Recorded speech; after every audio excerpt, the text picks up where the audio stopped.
যারা এই সমস্ত কাজ করতে চাচ্ছেন আপনারা নিজেদেরকে একটু সংশোধন করে নিন, নিজেদের আমল আখলাক সংশোধন করুন, নিজেদের পড়াশোনা মেধা মস্তিষ্ক এগুলোকে সংশোধন করুন। পশ্চিমা কালচার, বদ্দিনদের কালচার, এটা মুসলমানদের কালচার নয়। আপনি যে মানবাধিকার প্রতিষ্ঠা করতে চাচ্ছেন, জাতিসংঘের যে মানবাধিকার সংস্থা বাংলাদেশে প্রতিষ্ঠিত হতে চাচ্ছে, এটি কোরআন সুন্নাহ বিরোধী, এটি মুসলমানের বানানো নয়, ওই বিজাতীয় লোকদের বানানো। নাস্তিক্যপনা যারা, কাফের যারা, ইহুদি যারা, খ্রিস্টান যারা, তাদের মূল থিওরিতে এটা প্রতিষ্ঠিত। তো তাদের থিওরি কখনো কোরআনের সাথে সামঞ্জস্য হবে না, বরং অধিকাংশ ক্ষেত্রেই কোরআনের বিরোধী হবে। তাই বাংলাদেশে 80% মুসলমানদের এই জন্মভূমিতে, এই ভূখণ্ডতে কোরআন সুন্নাহ বিরোধী কোনো কিছু প্রতিষ্ঠিত হবে, এটা বাংলার জনগণ কখনো মেনে নিতে পারে না।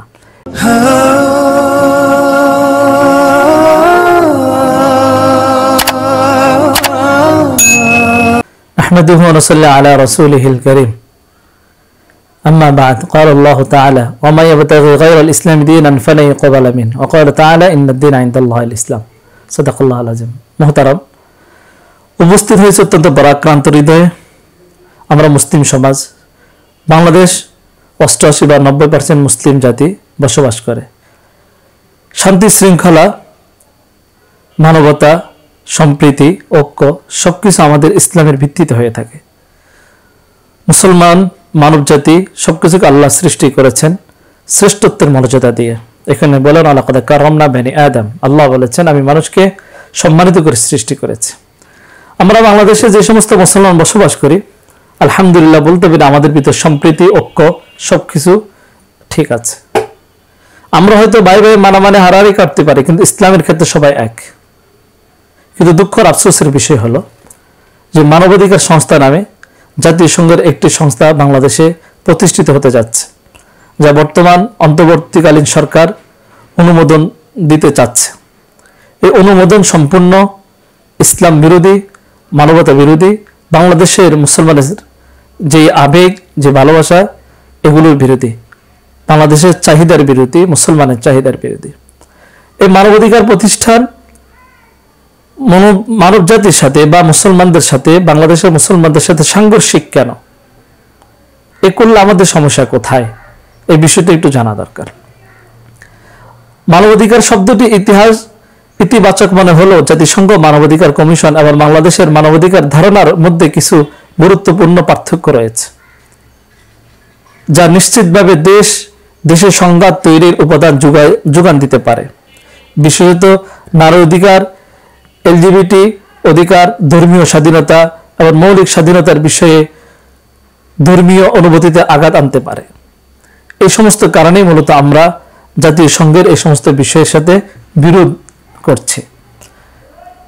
বাংলাদেশে আন্তর্জাতিক অঙ্গনে প্রচলিত মানবাধিকার কমিশনের মূল নীতিগুলো যদি আমরা পর্যালোচনা করি, তাহলে আমরা এগুলো দেখতে পাই যে ইসলামের সাথে তাদের অনেকগুলো বিষয় সাংঘর্ষিক রয়েছে। এই সাংঘর্ষিকতার কারণে, এই সাংঘর্ষিক বিষয়গুলোর কারণে মূলত আমরা এই বিষয়টাকে আন্তরিকভাবে মেনে নিতে পারছি না। তা আন্তরিকভাবে আমরা সরকারকে জানাবো, যাতে করে এটা বাংলাদেশে প্রতিষ্ঠিত না হয়।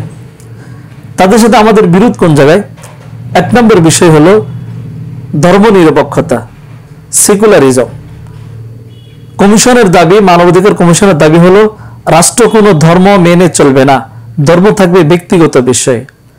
অথচ ইসলাম বলে রাষ্ট্র, সমাজ, ব্যক্তি জীবন সবকিছু আল্লাহর বিধানের অধীন।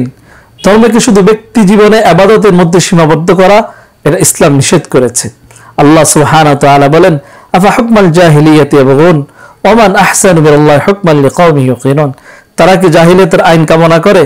আর যারা বিশ্বাস করে তাদের জন্য আল্লাহর বিধানের চেয়ে উত্তম আর কি আছে? সূরা মায়দা আয়াত নম্বর 50।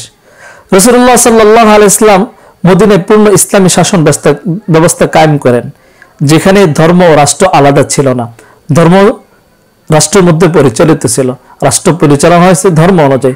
ধর্ম ব্যক্তিগত জীবন, রাষ্ট্রীয় জীবন, শিক্ষা জীবন, অর্থনৈতিক জীবন সব ক্ষেত্রে ধর্মকে আনতে হবে। ধর্ম ছাড়া কোনোটা আলাদা হতে পারে না। ধর্ম ছাড়া যদি আপনি জীবনকে আলাদা করেন, তাহলে জীবনের অনেকগুলো কাজ আপনি করতে পারবেন না, আপনার করা দুঃসাধ্য হয়ে যাবে। এখানে ধর্ম নিরপেক্ষতা বলতে কোনো কিছু নাই। ইসলাম এটা সাপোর্ট করে না, মুসলমান এটা সাপোর্ট করে না। 2 নম্বর, বিশ্বাসের পরিবর্তনের অধিকার। মানবাধিকার কমিশনের দাবি হলো যে কেউ যে কোনো ধর্ম ত্যাগ বা পরিবর্তন করতে পারবে। নাউজুবিল্লাহ। ইসলাম আসার পরে অন্য কোনো ধর্মের আর কোনো অস্তিত্ব নেই। ইসলাম সমস্ত ধর্মকে রহিত করে দিয়েছে। আল্লাহ সুবহানাহু ওয়া তাআলা সূরা আল ইমরানে বলেন, ইন্নাদ-দীন ইনদাল্লাহিল ইসলাম, আল্লাহর নিকট একমাত্র মনোনীত ধর্ম হলো ইসলাম। সূরা আল ইমরান আরেক জায়গায় আল্লাহ ইরশাদ করেন, ওয়া ইয়াবতাগি গায়রাল ইসলামি দীনান ফালান ইয়াকবালা মিন, যে ব্যক্তি ইসলাম ব্যতীত অন্য কোনো ধর্মকে দ্বীন হিসেবে তালাশ করবে, আল্লাহ তার কোনো কিছুকে কবুল করবেন না। ওয়া ফিল আখিরাতি মিনাল খাসিরিন, এবং সে আখিরাতে ক্ষতিগ্রস্তদের অন্তর্ভুক্ত হবে। সূরা আল ইমরান আয়াত নম্বর 85।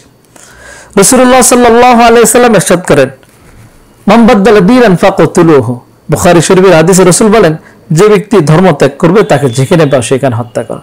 এই হাদিসের আয়াত থেকে আমরা মেসেজ কি পাচ্ছি? যে ধর্ম বিশ্বাস যে যখন চায় তখন পরিবর্তন করতে পারে না। একজন মুসলমান সে মুসলমানে থাকবে, সে ধর্ম বিশ্বাস পরিবর্তন করলে তার আর মুসলমান হবে না। এখন যদি ধর্ম বিশ্বাস যে কোনো সময় যাকে তাকে যদি পরিবর্তনের সুযোগ দিই, তাহলে তার ভিতরে ইসলামিজম থাকবে না। তার হাসন নাসর এগুলো সব কিছু পরিবর্তন হয়ে যাবে, তার কাফন দাফন চলাফেরা সবকিছু পরিবর্তন হয়ে যাবে। একজন লোক যে ইসলাম ধর্মকে বিশ্বাস করবে না মনে প্রাণে, তাকে আমরা কি করে মক্কা বাইতুল্লাহ জিয়ারত করার সুযোগ দিতে পারি? তার পাসপোর্টে কি করে আমরা সুযোগ দিতে পারি? এই ধর্ম বিশ্বাসের আদলে যে জিনিসটা আরো স্পষ্ট হচ্ছে সেটা হলো কাদিয়ানীদেরকে পরিপূর্ণ রাষ্ট্রীয়ভাবে সাপোর্ট দেওয়া। কাদিয়ানীরা অমুসলিম, এটা আমাদের মানতে হবে। তারা কোরআনে সূরা আহজাবের আয়াতটি মাকার মুহাম্মাদুন আবা হাদিম মির রাজালিকুম ওয়ালাকিন রাসূলুল্লাহ খাতামান নবিয়্যিন, খাতামান নবিয়্যিন, আল্লাহ বলতেছেন রাসূলের সর্বশেষ নবী। এই বিষয়টাকে তারা অস্বীকার করতেছে। তো কোরআনের একটা আয়াত অস্বীকার করবে আর তারা রাষ্ট্রীয়ভাবে স্বীকৃতি পেয়ে যাবে, এটা কোনোদিন হতে পারে না। বরঞ্চ তাদেরকে রাষ্ট্রীয়ভাবে কাফের ঘোষণা দেওয়া এটা আমাদের ইমানি দায়িত্ব। আমরা এই জন্য দীর্ঘদিন যাবৎ আন্দোলন করতেছি। এটা ধর্ম বিশ্বাস যে কোনো সময় যে কেউ করতে ধর্মকে স্বাধীনভাবে চালিয়ে দেওয়া এটা হতে পারে না। এটা মানবাধিকার কমিশনের সাথে আমাদের এই বিষয়গুলোতে সাংঘর্ষিক আছে। 3 নম্বর আরেকটি সবচেয়ে কঠিন বিষয় হলো সম অধিকার, এলজিবিটি যাকে বলে। সম অধিকার মানবাধিকার কমিশনের তাদের একটা দাবি হলো সমলিঙ্গে প্রেম বা বিয়ে বৈধ অধিকার। একজন পুরুষ একজন পুরুষকে বিবাহ করবে, একজন নারী একজন নারীকে বিবাহ করবে। এটা কি করে সম্ভব? এটা কি করে মানুষ মেনে নিতে পারে? একজন পুরুষকে বিবাহ করবে, তার বায়ুপথ ব্যবহার করবে, এটা মানুষের বিবেকও তো মানে না, শরীয়ত তো নাই। ইসলামী শিক্ষা হলো সমকামিতা জঘন্যতম হারাম কাজ। লূত আলাইহিস সালামের কওমকে এই অপরাধে আল্লাহ সুবহানাহু ওয়া তাআলা ধ্বংস করে দিয়েছিলেন। এখানে আল্লাহ সুবহানাহু ওয়া তাআলা ইরশাদ করেন সূরা আরাফের 80 নম্বর আয়াতে বলেন, অলুতান ইয ক্বালা লিকওমিহি আতাতুনাল ফাহিশা মা সাবাকাকুম বিহা মিন আহাদিন মিনাল আলামিন। লূত বললেন, তোমরা কি অশ্লীল কাজ করছো যা তোমাদের আগে দুনিয়ার কেউ করেনি? এখানে আল্লাহ সুবহানাহু ওয়া তাআলা এই লূতের কওমকে ভয়াবহ আযাব দিয়েছিলেন তাদের এই সমস্ত কাজের জন্য। রাসূলুল্লাহ সাল্লাল্লাহু আলাইহি ওয়াসাল্লাম বলেন, লানাল্লাহু মান আমিলা আমিলা কওমি লূতিন। আল্লাহ রাসূল বলেন, যে ব্যক্তি কওমি লূতের মতো কাজ করবে, অর্থাৎ এই সমকামিতা বায়ুপথ ব্যবহার করবে, আল্লাহ তাদের উপরে লানত করেছেন। এই আল্লাহ কর্তৃক আযাবের একটা বিষয়, একটা লানতের বিষয়কে কি করে আমরা প্রমোট করতে পারি? আমাদের মানবাধিকার কমিশনের অন্যতম এক সদস্য হলেন মুর্শিদা খান। উনি এই মানবাধিকারের পক্ষে কথা বলছেন, তিনি সমকামিতার পক্ষে কথা বলছেন। আমি জানি না তার ঈমান আছে কিনা, তার ঈমানের কি অবস্থা হবে, সে তার মৃত্যু কিভাবে আল্লাহ ভালো জানেন। জাতিসংঘের আরেকটি বিষয় হলো নারীর পূর্ণ স্বাধীনতা ও লিঙ্গ সমতা। কমিশনের দাবি নারী পুরুষ সর্বক্ষেত্রে সমান, পরিবারের নেতৃত্বে কোনো পার্থক্য থাকবে না। অথচ ইসলাম বলে নারী পুরুষ সমান মর্যাদার অধিকারী, তবে দায়িত্ব ও অবস্থানে ভিন্নতা রয়েছে। আল্লাহ সুবহানাহু ওয়া তাআলা বলেন, আর রিজালু কাওয়ামুনা আলান নিসা, আর রিজালু কাওয়ামুনা আলান নিসা বিমা ফাদ্দালাল্লাহু বা'দাহুম আলা বা'দ। পুরুষরা নারীদের অভিভাবক, যেহেতু আল্লাহ তাদের একের উপর অন্যকে শ্রেষ্ঠত্ব দিয়েছেন। সূরা নিসা 34 নম্বর আয়াত। পুরুষকে নারীর উপরে মর্যাদা আল্লাহ দিয়েছেন। এখন কেউ যদি পুরুষের উপরে নারীকে মর্যাদা দিতে চায়, তো কোরআন আয়াতকে অস্বীকার করতে হবে। কোরআন আয়াতকে অস্বীকার করা মানে আল্লাহর সাথে ঝগড়া করা। আর যিনি আমার খালেক, আমার মালিক, আমাকে সৃষ্টি করেছেন, আমি কি করে ওনার সাথে ঝগড়া করি? এটি নিতান্তই গুমরাহি ছাড়া আর কিছু না। 6 নম্বর আরেকটি বিষয় হলো শরিয়া বিরোধী আইন চাপিয়ে দেওয়া। কমিশনের দাবি শরীয় ভিত্তিক বিচার ও আইন মানবাধিকার লঙ্ঘন, শরীয় ভিত্তিক বিচার ও আইন মানবাধিকার লঙ্ঘন। অথচ ইসলামী শিক্ষা শরিয়ার বাহিরে কোনো বিচার ব্যবস্থা গ্রহণ করা হারাম। আল্লাহ বলেন অমাল্লাম ইয়াহকুম বিমা আনজালাল্লাহ ফাউলাইকা হুমুজ জালিমুন, যারা আল্লাহ নাজিলকৃত বিধান অনুযায়ী বিচার করে না তারা জালিম। আরেক জায়গায় বলেন অমাল্লাম ইয়াহকুম বিমা আনজালাল্লাহ ফাউলাইকা হুমুল কাফিরুন, আল্লাহর বিধান অনুযায়ী যারা দেশ পরিচালনা করে না, যারা বিচার করে না তারা কাফের। ইনিল হুকমু ইল্লাল্লাহ, বিধান চলবে একমাত্র আল্লাহর। কিন্তু আজ মানবাধিকার কমিশন আমাদেরকে জাহান্নামের অতল গবরে ফেলিয়ে দিচ্ছে, কোরআন আর সুন্নাহর বিরুদ্ধে আমাদেরকে দাঁড়ানোর জন্য উদ্বুদ্ধ করছে। এই জাতিসংঘের এই মানবাধিকার কমিশন বাংলাদেশের জনগণের, মুসলমানের অবস্থান তারা বুঝছে না, তাদের অবস্থান না বোঝার কারণে তারা এগুলো প্রতিষ্ঠা করতে চাচ্ছে।